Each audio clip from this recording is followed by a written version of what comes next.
Yeah, so There welcome we to go. producing for theater, specifically for as a creative, because well, hopefully, I know some of you here today, and I know your writers, your directors. I personally would, a month ago, even probably if someone asked me, I wouldn't have defined myself as a producer. And it's only been in the past month that I've looked at what I've been doing and thought, oh, yeah, I'm a producer now. So it's coming from that perspective of, I don't think of producing as my main creative gig. I produce because I'm a creative, because I want to have my work get out there, and because I want to have these other opportunities, and maybe one day someone else will be doing the producing for me, and I can focus on these creative kind of things that I'm focused on as a person. But at the same time, I do really love producing, not to knock it at all. And I think, though I've never trained at it, or I think it's something that it comes. There's a lot of different things that are involved in producing, as I've certainly learned over over the past couple years. But yeah, so to start off, about a little bit about me, you've gotten a little bit of this information already. I have my own theater company. We're called the Queens of Cups. Together, we've produced a few shows, including New Moon Monologues, which was funded on Greenlit. That was a new writing night that's inspired by the cycles of the moon. We've had a lot of digital productions of that, and two really great sold out in-person productions of it at the Space Theater. That's my local theater on the Isle of Dogs. So that's kind of even though it's a one night only new writing night, we employ between 10 and 13 actors and writers each session. So that's been really great, and we're really grateful to have been able to crowdfund for that so that everyone involved can get paid. And the thing I'm currently working on is called Bad Teacher. We're taking that to Edinburgh Fringe. And that is a one-woman show about being a 20-something teacher and being a bit of a mess and dealing with the English educational system. In a former life, I was a teacher. So that's partially where that comes from, and hopefully where these PowerPoint skills come from. But yes, again, I am the head of community and theater at Greenlit. If you've got any more specific questions, either about producing or about crowdfunding, please do feel free to email me at grace@greenlit.com. So, and yes, just to say a little bit about Greenlit, we're a British-based crowdfunding platform, again, built by and for creatives. You find us at Greenlit Fund across the net, and our website is greenlit.com. As Peter mentioned, we are just starting a new kind of Edinburgh page, so keep your eyes out for that if you are either going to the festival as a creative or just as an audience member, or want to see kind of some of the fun theater shows that we have on our site. So yes, just to start off with, yeah, what do I need to produce? There are a lot of things, and I think this is kind of can function as a checklist. I will be sending out this slideshow after it, so you can kind of use this as a checklist of what do you need to do to produce. So again, we're coming from the perspective of you're creative. You might be a writer, you might be a director. So probably some of these things you already have. You might have a script that you have been dying to have on for the past year or so, or you might be talking to a writer as a director and think, how do I get this on stage? Either way, you'll probably need one or the other before you kind of start this endeavor. In general, I think finding the right team, we'll kind of talk about that. That's so key. So find a script, make a script that you really want to have on stage. You want to be passionate about whatever you're doing, whether you're the writer of the script or the director. You want to make sure that your heart's in it and it's something that you're proud of having your name on, because it's a lot of work. As you can see, there's a lot of things on this list. You don't want to get into producing a show that you're only mildly interested in making a reality. The best shows, I think, are the ones that really come from the heart and you're excited to do. So again, so we've got script. I think as a creative, one thing that we can keep in mind, both as a writer or as a director, is to have a bit of that producer's mindset in your head during the creative process. And so if you've got a script in front of you that's got, six characters, which I think is a pretty normal amount, that is going to be a more expensive show than a one-person show or a two-hander. So I always think when I think of my creative projects, I think of different tiers for different stages in my life. So right now I'm working on a one-woman show, and I've also done a new writing night. After that, maybe I would move to something that's more like a two-hander or a slightly bigger show, something that requires a bit more of a budget, a bit more, producing involved in it. But I think starting out early, especially if you have to be your own producer, it's smart to have as that creative that mindset of how do I make this as easy as possible for me as a producer while still making it the best show possible. I think oftentimes, and I'll talk about this later, I'll reiterate this again and again, that necessity breeds originality and creativity. So sometimes limiting yourself can be a really valuable creative tool. You can think, oh, I want to write a one-woman show that features myself as a performer. That's going to be a lot cheaper to make than that six-hander because you're only paying for yourself if you, again, obviously we want to pay everyone, but if it is yourself starring in it, you feel a little bit less bad about not paying yourself. Hopefully you'll make money later on. Or whether it's, do we need all this big set piece? Do we need to use all of this licensed music? Having that in mind, I think from the initial stage of the creative process, it is a limiting factor, but I think sometimes limiting factors are exciting because, it's really hard to make something without any constraints. So keep that producer mind from the very beginning of the process. Again, performers, the more money you're going to have to spend, whether that is just even on, if hopefully you're paying everyone, a fair wage. But even if you aren't, there's accommodation to think about, there's costumes to think about. The more performers you have, cost goes up. So keep that in mind when you're working on a new script. The venue, we'll get more into this later, but where do you see this being performed? Could it be something site specific? That involves a lot of, other things, but there are some really great benefits of having a site specific piece. But you'll have to, there's not a blueprint made out for you the same way that you might have that if you're in a fringe theater in London or up in a festival. We've got a lot of great prosa festivals, so they can be also quite expensive and competitive. Insurance, that's something, in fairness, I always forget about. I need to buy my insurance for my Edinburgh show still. But that, I think, is such an important thing. A lot of theaters, particularly because of COVID, have had very lenient policies. I know I've had a play rescheduled because of COVID. And again, I'll shout out the Space Theater. They were super nice. We were able to reschedule without any issue, really. But having insurance for anything that can go wrong, there's a lot that can go wrong in live theater. So having that there is just, I think, essential to have. And a lot of venues actually require you to have it. So keep that in mind when you're budgeting. Then we've got marketing.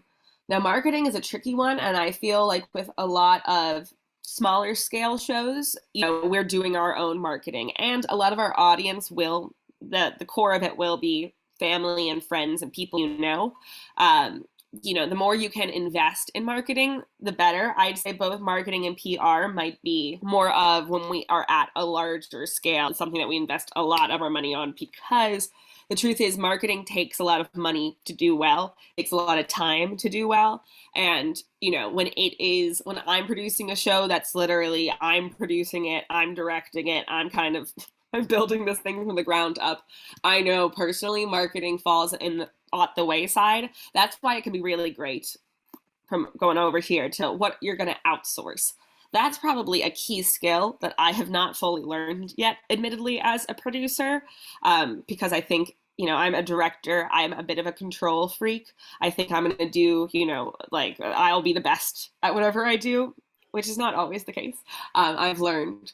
So learning, okay, I can give this task to someone else, or I can, this person's really good at something. The more people you can have on your team, the more people that are involved and can help you out, the better. Even if it's someone who's not entirely on your team. For instance, I do a lot of like networking events where I try to meet people who are in the creative industries. They might not become part of my like official team for a project, but there's like a producer I know when I'm looking at a spreadsheet and I'm like, I get Excel, I think, but I'm not positive what this is saying. Is this saying what I think it's saying? I'll send her a message. She'll take a quick look and we'll have a quick talk and confirm. And she's very nice to do that. You want to, you want to be very grateful to those people who help you out. But the more people you have to help you out, even on a casual basis, even just to like double check your decisions, the better. I find where I miss a producer the most is to have someone to just double check. Like, I think I know I'm doing the right thing. But having someone there that you can say, this, and this is what I'm doing. And they can say, yes, that's a good idea, or no, that's a bad idea. They don't have to be formally part of your team. It can just be someone that you trust. So the more, things you can do, whether that's a networking event. I know Nina, who's here, and I met the other day at Mrs. C's collective event. Those are great. They're doing one with creatives and producers later this week. It might be all sold out. But anything you can do to really get in front of creative people and network, that's just, I think, good advice in general as a creative for your career, to just talk to as many people in our industry as possible. But also they can be a valuable thing when you're taking on a large task by yourself. PR is even, I think, a more uh, a more big task than marketing in some ways. In some ways, it's a little easier. So when I'm saying PR or public relations, I'm thinking of this more as talking to reviewers, talking to agents, talking to people who you want to come see the show. So getting kind of the word out there. So it's similar to marketing in a way, but whereas marketing, I think of it more as like to a general audience, PR is more targeted on, who's important, the VIPs. I've done most of that outreach myself in the past few shows. It would be great to have like a team doing that. And that's definitely, depending on your budget size, I'd say PR, like 1,000 would probably be the very low end of the budget from people I've talked to. You're probably looking for more than 1,000. So it depends on your budget if it's worth spending all of this on PR. One of the key things, I think, and I'll say this later, I believe, is when you're going into a show thinking, what do I want to get out of this? Do I want to get an agent? Do I want to get another show? Do I want to talk to producers who will take this show and move it further down the line? Do I want to just get a bunch of good reviews?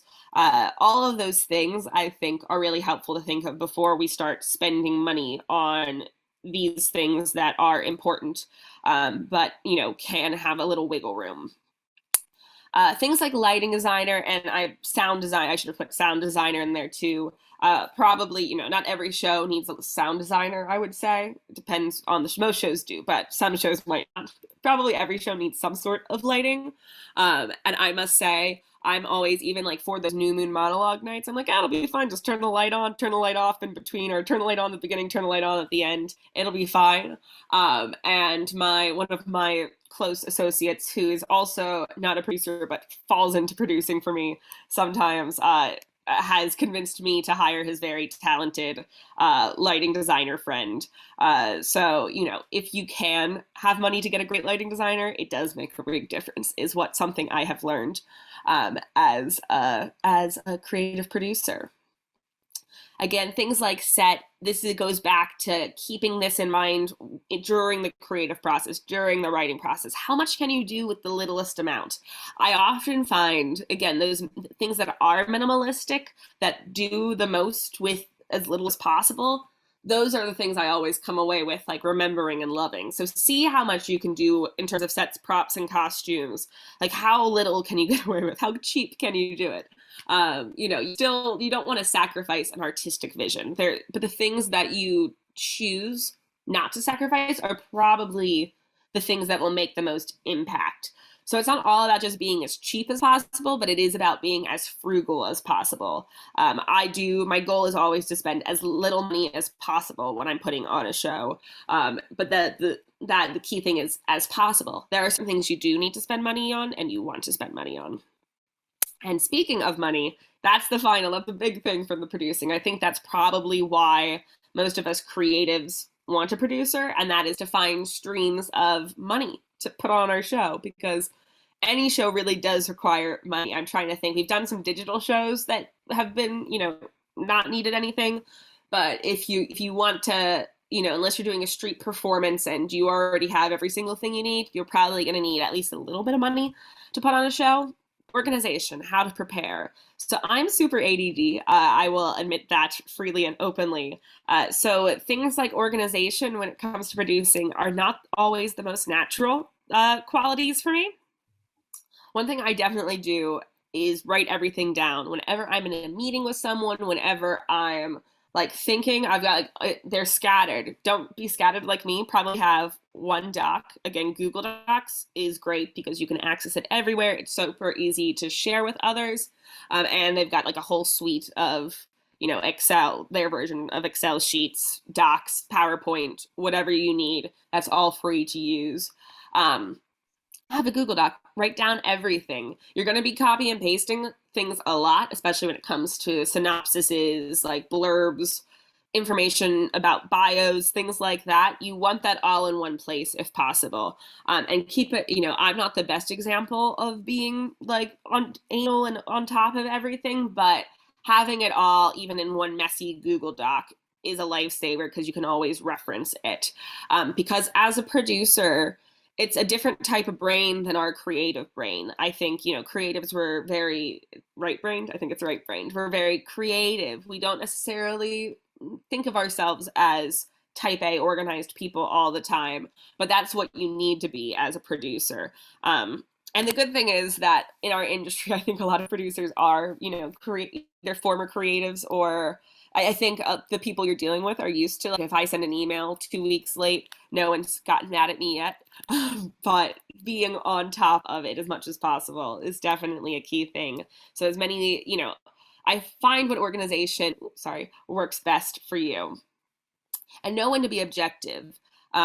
So that goes back to the idea of, as a creative, thinking about having your producer mindset on sometimes. I think that's kind of the key for all of this, is you are two different people when you are in creative mindset and producer mindset. Or even if you're like a writer director, I think that's the case too. You need to have writer brain and director brain, or performer. Like, you have to be different people because each of these roles requires different things from you.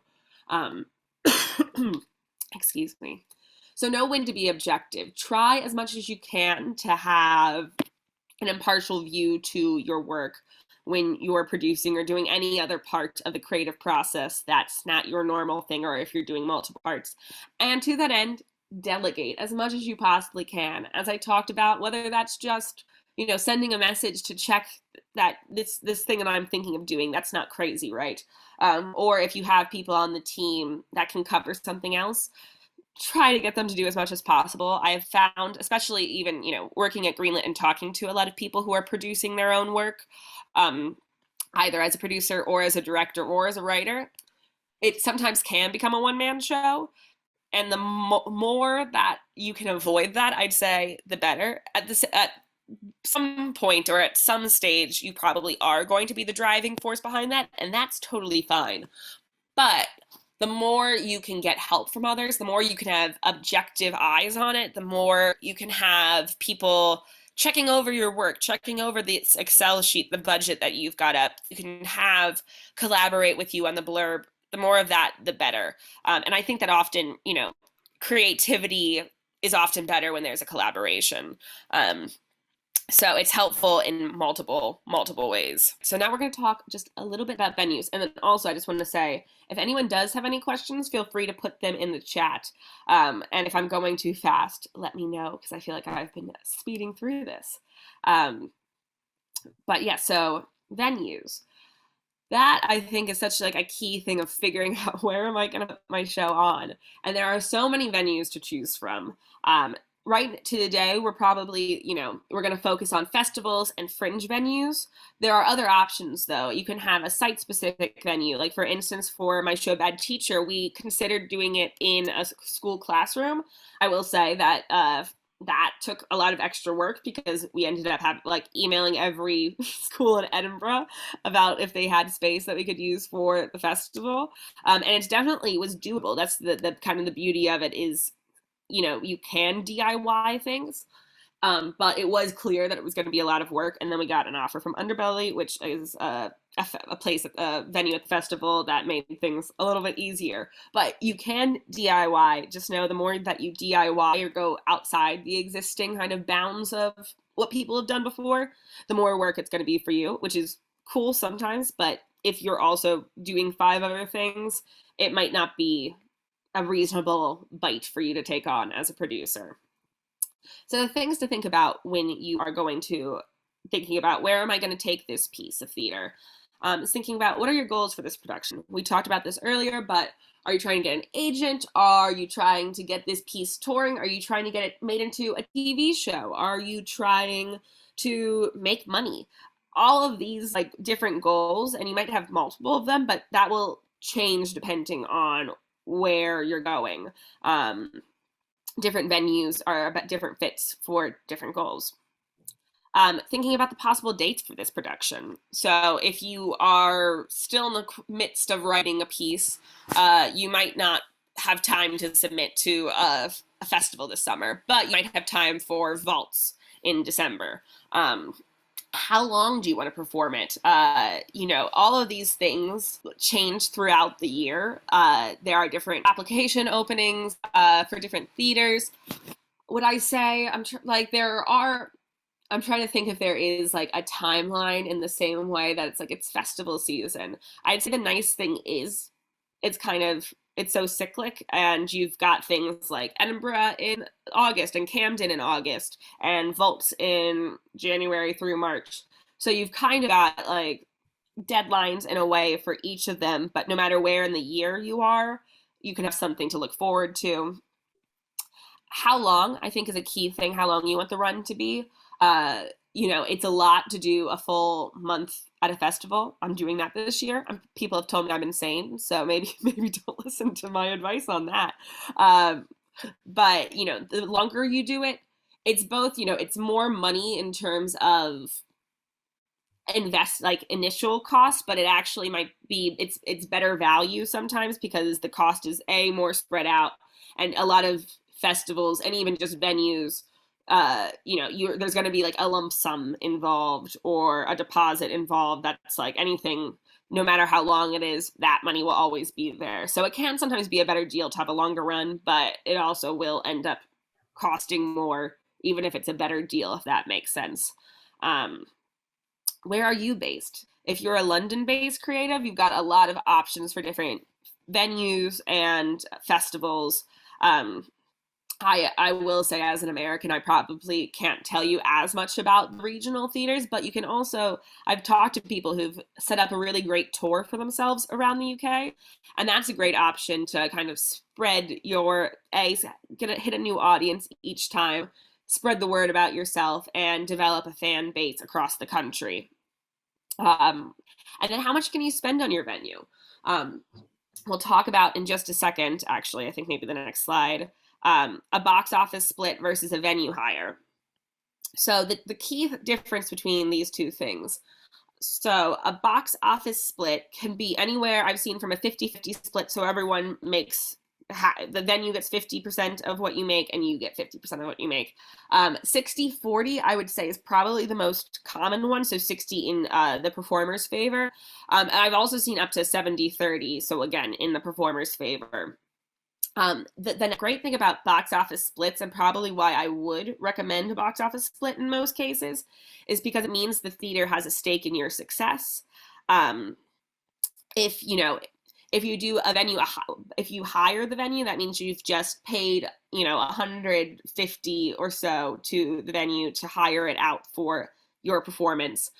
they don't have any stake in making that performance do well because they're making that money regardless of whether or not you are succeed. Whereas in a box office split situation, they've got a stake because they make more money if you do well. So in general, I probably would recommend a box office split. Um, that's not necessarily, case by case it varies, but just because they've got that stake in your, that's why I would say recommend box office split or a venue hire. A lot of places do have a guarantee on top of the split, not every place, but that's pretty common, I think, for Edinburgh venues. I've seen it in some London Fringe venues as well. And that means you kind of have to, if you don't make enough in ticket sales, you'll owe them money. So, that again is kind of almost like a venue hire combined with the box office split in a certain way. So, there are all these options. I can't say blanket actually, blanket, the best option will be 70-30 with not a single deposit.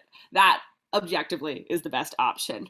But it is about, each show, the venue you're in, what their marketing is like, what their cachet is like.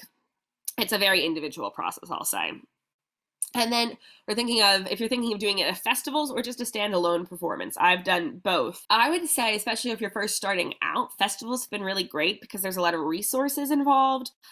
For instance, like last year at Camden Fringe, we were able to get an Off-Fest nomination because of Off West End, like had people coming to the shows. You get more kind of press attention, I'd say. And there are just some resources involved that you might not get if you are doing just a standalone show. You might just get the resources of the individual theater versus the festival as a whole. Since a festival is generally multiple theaters coming together, there's going to be more resources involved. The downsides of a festival are sometimes it can be, I think, more expensive, and you also are competing for attention depending on the festival. But I would say overall, to start off with, festivals, especially if we're talking about like a week-long run or longer than a week-long run, festivals are really a great resource, and it's amazing that we have so many around the UK. In terms of standalone, I've also had some really great experience with standalone shows. I've only done kind of like one-offs though for standalone, which makes it a little bit different.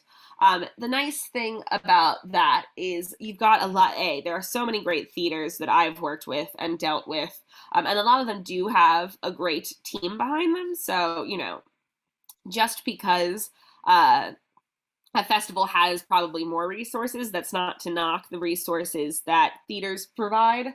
I know, like personally, I can attest to theaters offering like marketing workshops. They obviously will put you in their newsletter and put posters up for you around their venue and areas. And you can develop a really nice, close working relationship with like an individual theater. Whereas in terms of like a festival, probably the theater's dealing with a lot of different shows. Whereas you're kind of you're the person who gets all the attention for kind of like a standalone run. Both are great options. Really, again, it depends on your show and your goals, which again, this all goes back to those two questions over and over and over again. But I'd say that these are probably the two main options you'll get starting out producing. And then again, we're going back to my frugality. Be cheap within the creative process. I know I say that again and again and again, but really like that I think is probably the key skill we can learn as a creative who's a producer, is to learn from that producer brain that we've had to put on and bring it into our creative process. Because the thing is, no matter who you are, if you're Katie Mitchell, if you're Phoebe Waller-Bridge, the cheaper you can make something, the better. Like you might get a blank check eventually in your career, but those are few and far between.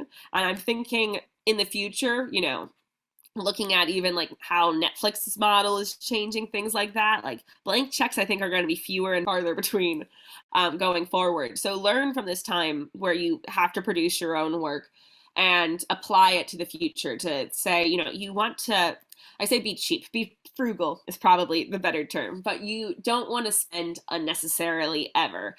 There are times that I've made the wrong decision producing, and I haven't lost a ton of money. I think I've probably lost like £100 total, but I still am like, oh, I should have done that. Like I've done a higher fee when I've got the option to do a box office split, and I made the wrong choice. I mean, don't beat yourself up from that, but I've learned from it, and moving forward, I'm like, okay, I next time I'll stick with the split if it's offered to me. Think about what's going to help your audience. Whenever you're a creative, think, do I really need like my flowers to be imported from, I don't know, that's just an example. What are the things that are going to have a big impact on your audience? What are people going to remember going home? Because there are some things that are like spectacle filled and cost a lot of money that are worth it. Like I'm thinking of what's like the most expensive show I've seen in the last year. Probably Lloyd Webber's Cinderella, which I know is a lot in the news. But the revolving stage that they had as part of that probably cost a lot of money, but that was really cool. Like that's probably the best thing out of that show. But there are things that, people aren't going to notice. If people aren't going to notice or be like, oh, wow, like you kind of want it to, when you've spent money, you kind of want to make it look like you've spent money. Or alternatively, even if you've been cheap, you want to make it look like you've spent money. So the more production value you can have for less. And that often, I think, can be focused. Another really good example of a show that I've seen, then we're talking about like very expensive shows, is The Prince of Egypt on the West End. But that has like a ton of huge spectacle like effects, which are amazing to watch, but almost there are so many of them. Well, they lead quite well together. I do like the way that they spent the budget, but it's almost like overwhelming how much money. I think sometimes throwing money at things doesn't necessarily lead to better results. So again, invention. Think about what's necessary, and the more you limit yourself, often the more creative you'll be. And since that's kind of the beauty of creatives as a producer, you're not coming from it from just being like, I need to cut down. You're coming to it saying, okay, these are my limitations. What can I make work with this? How can I make my limitations work for me?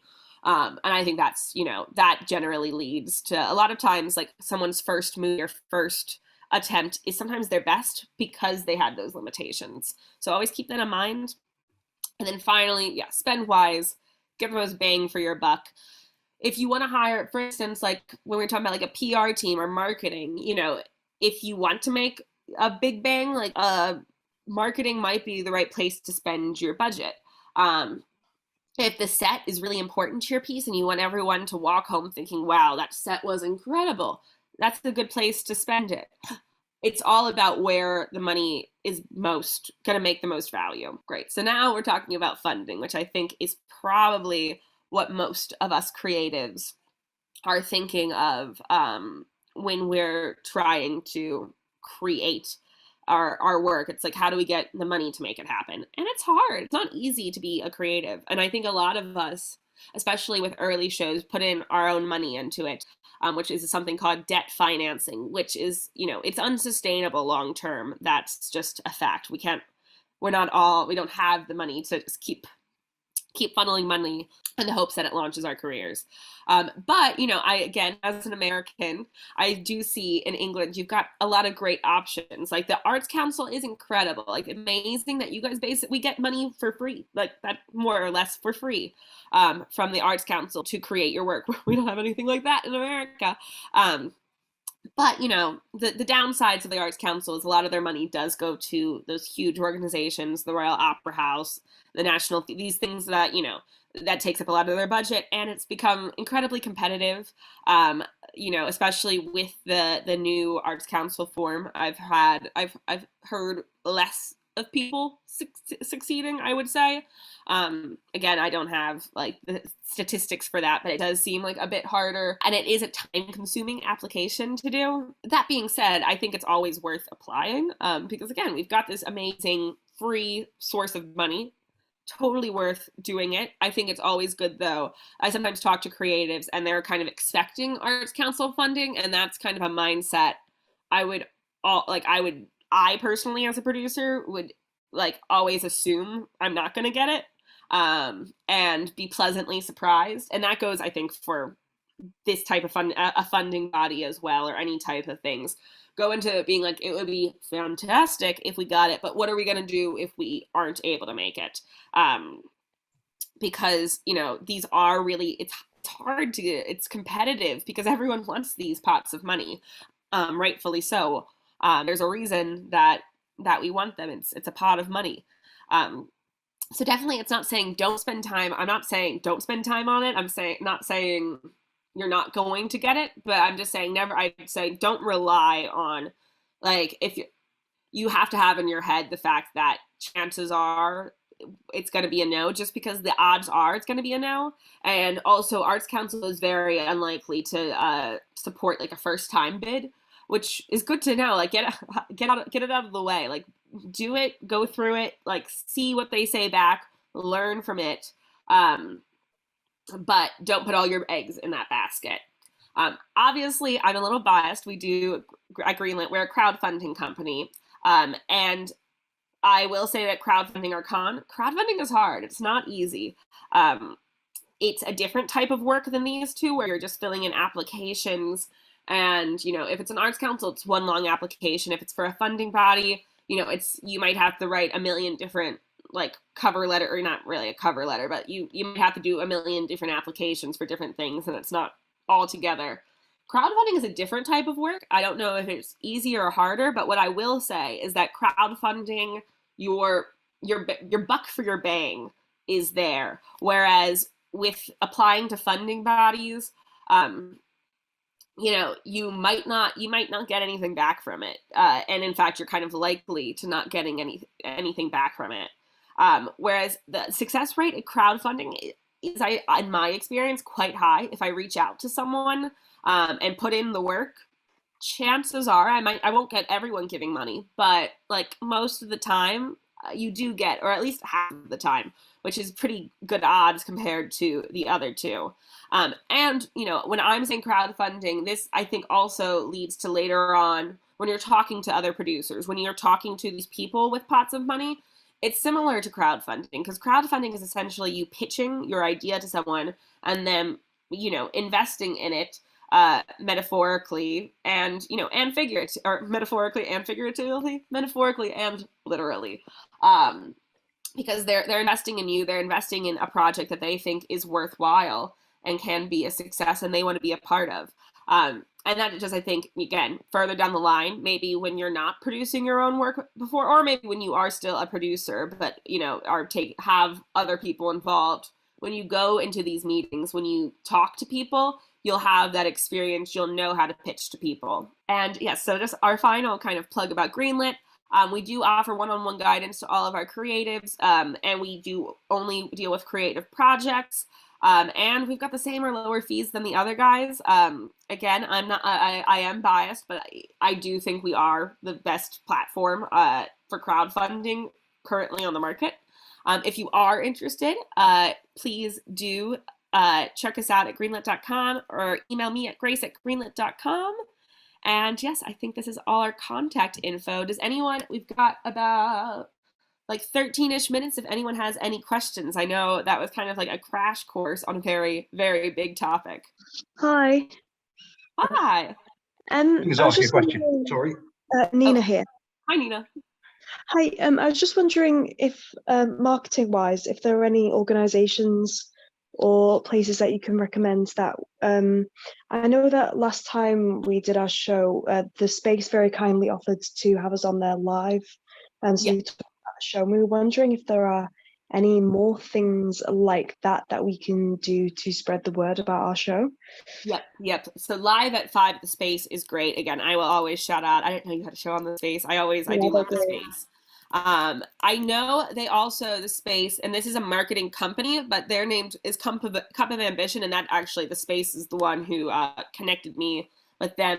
That's a little different than what you're talking about, but that's like one PR, like a marketing company that comes to mind. In terms of, I mean, so at Greenlit, actually, not to plug ourselves again, we do these types of live videos. what I would say, and get yourself featured on the Off West End has listings, Broadway Baby has listings.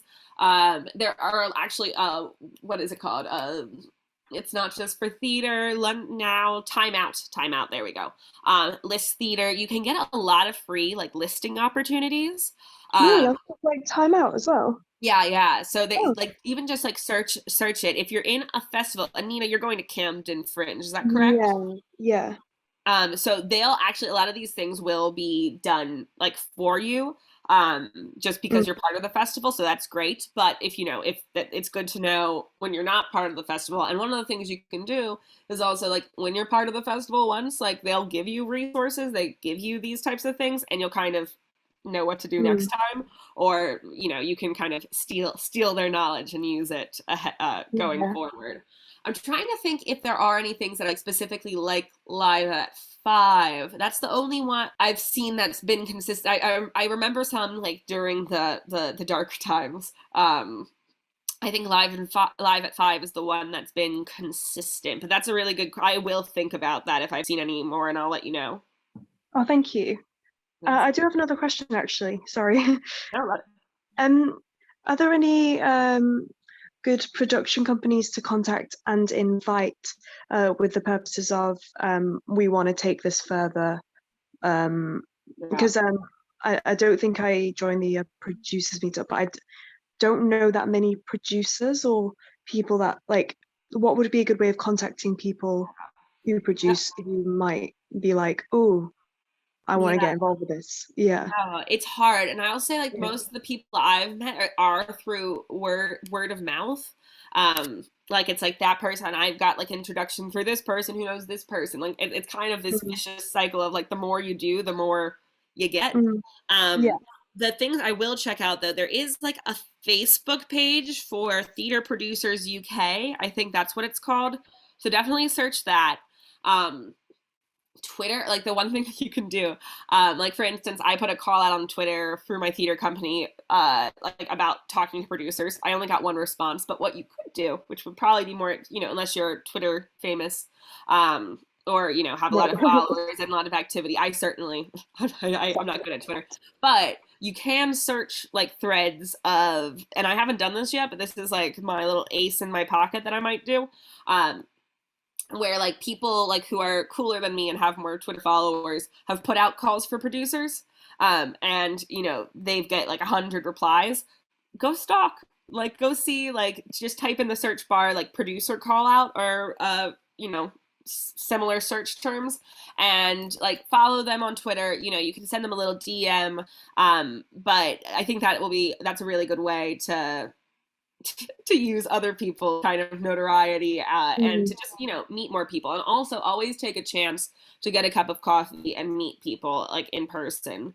I yeah. think that's like the key thing, and because the thing is you might know one person, like they might not even be a producer or anyone like that, but they might know someone. Like I even just like was sending off for my last New Moon monologues when I was sending out invoices. I was like, thank you, like make sure everything's all right because I need a producer. And because of that, I got like a couple producers' names.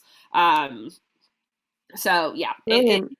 just put it into the universe that you want to talk to people and you want to meet it, and like literally say it out loud and tell people, and they will often oblige. Okay, cool. Thank you. Yeah, no, And Do you know any? Joking. sorry, Nick, I was going to chip in and you go first. I was going to chip in and offer a few more ideas for you there. Yes, please. Do you want to go first? Sorry, I thought you were about to say No, make I a was like, do you know any? Just manifesting. Come and talk to us Thank you. afterwards. yeah, Well, definitely. it was very interesting to listen to what you were saying, and my my observations are not specifically within theatre, Mhm. but a lot of creative people are very fearful or kind of nervous or uncomfortable with the idea of marketing or the idea of promoting themselves, which it's for people who put themselves out on stage 6 nights a week. That seems a bit ironic, but in fact it isn't. It's a very different skill. And one of the things we try and do that we've learned from doing a lot of crowdfunding campaigns is that you need to reframe the idea of what marketing in inverted commas necessarily is. And by that I mean there's a very simple way to reframe it, which is you're not selling yourself, you're not pitching something, you're not trying to get money out of people. What you're doing is talking to as many people as is possible with as much enthusiasm as you can about what you're doing and what drives you as a creative and why it's fun and why you do what you do. And that's what people respond to. And you can do that in all kinds of different media. You know, you can do it at the meetups. So never go into a meetup thinking you're going to, you know, be looking for a producer who's going to drop a big check and solve all your problems for you. You're just going to be enthusiastic. And if you do that, the money, the connections, things are going to follow out of that. We've got some other sessions on our YouTube channel, not necessarily theatre specific, but on marketing, on pitching. So there's a whole bunch of stuff. So do have a look at those as well. It's all for the creative sector. It's probably quite interesting. But again, you know, one of the things that has changed slightly. So I'll put this into context. I've been thinking about Edinburgh all day because we've been talking about it and having meetings about it and discussing it. But I used to manage a fringe venue in Edinburgh back in the late 90s. And back then you had a very, very narrow window and a very narrow place to pitch your show. And so it's probably still the same, but you know, you walk up the Royal Mile and you get people dressed as clowns and people on stilts and people dressed as scorpions or whatever, shoving leaflets into your hands, and they all end up in the recycling bin at the bottom of the Royal Mile. That game has changed because that relationship has changed because of online social media. I was managing the Fringe venue when the Edinburgh Fringe had a website for the very first time, and that probably makes me sound absolutely ancient in the beginning of history, but it's absolutely true. So the paradigm shifted. You can always talk to people about what you're doing, and you can talk to that, you know, across social media. You can talk to that in you know, networking events, and you start that process months before. The more people that have heard about what you're doing, the you know, by putting it out into the ether like that, the more likely you are to have a response for those kind of things and what you're doing. And by doing that, it's a bit like riding, you know, learning to ride a bike. Is you'll start rolling down the hill and then suddenly you'll realize that you're doing your own marketing without having realized that you're doing it. But Grace Mason was making a point in there about community as well, and there's kind of, you know, it works. It's hard work, but it should be fun. You know, networking is not necessarily something, you know, people are comfortable with if you approach it cynically, but if you approach it as, this is what I'm doing, I'd love to talk about it. That's a much better thing. You were talking about like how to meet producers and stuff. Now this, I think, so I would have a suggestion to make here, and it's very much like what we do in business and when we do in the film industry. First of all, you know, don't necessarily highlight the biggest producers, right? So, for example, I took a meeting just before the pandemic, in Kenny Wax's office, but there were like 20 people sitting around in the office, you know, all busy bees and doing his thing. So, you know, there will be assistants, there'll be managers. Every single one of those people has aspirations to sit where Kenny is sitting, right? So go on LinkedIn, find out, you know, who are the assistants? Who are they?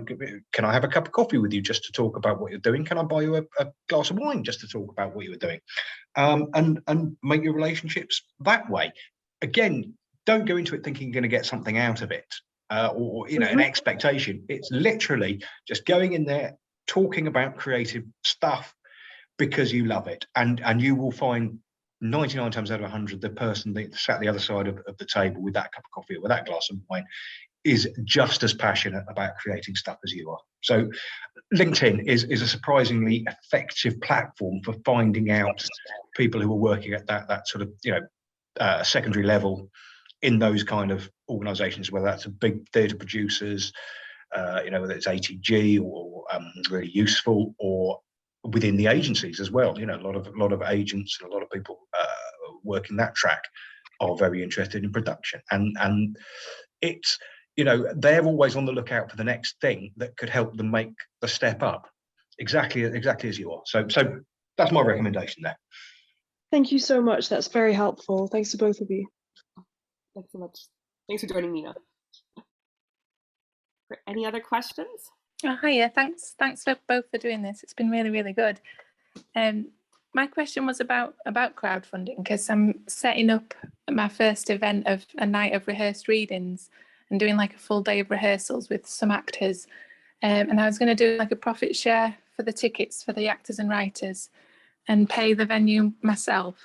But now I'm thinking it might be quite good to do it as a crowdfund so I can pay them fully. So I think my question, would it be better to do like a pilot to see how it goes and then try and get crowdfunding for the next one, or just do it for the first one? I mean, I think you can definitely do it for the first one. So I mean, I'll give you, so it sounds a bit similar to what I was doing with New Moon Monologues, just in the fact that it's, kind of a new writing and it's a group of people.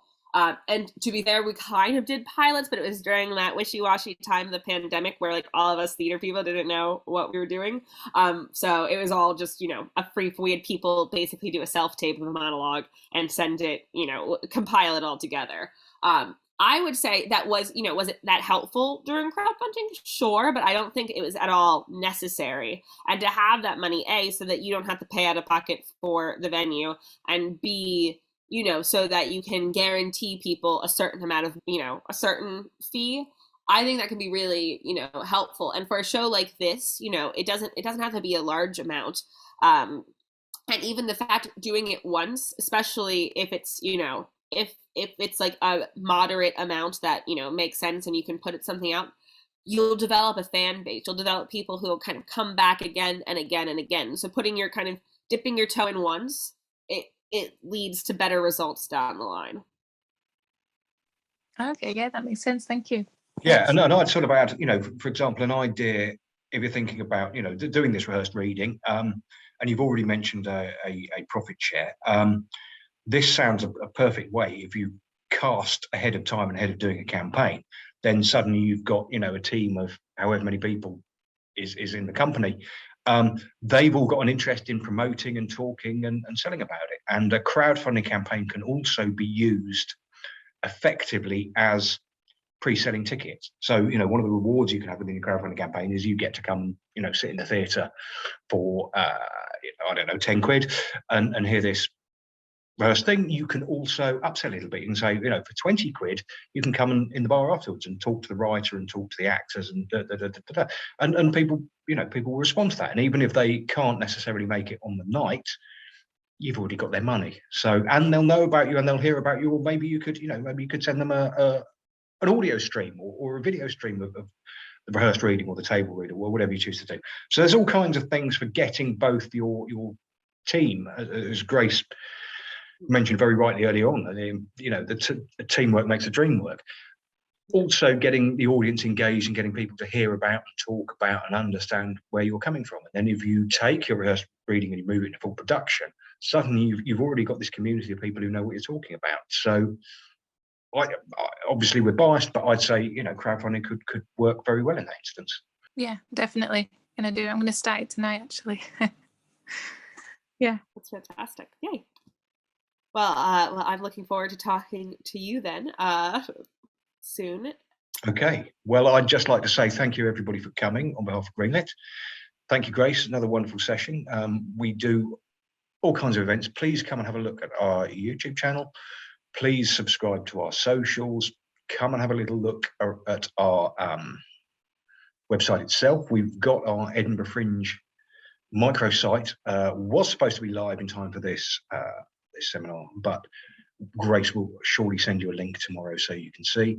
And again, anything we can do to help you get your creative stuff alive, that's what we do. That's what we're here for. All right. So thanks everyone for coming. Thank you, Grace, and see you all soon at Greenlit.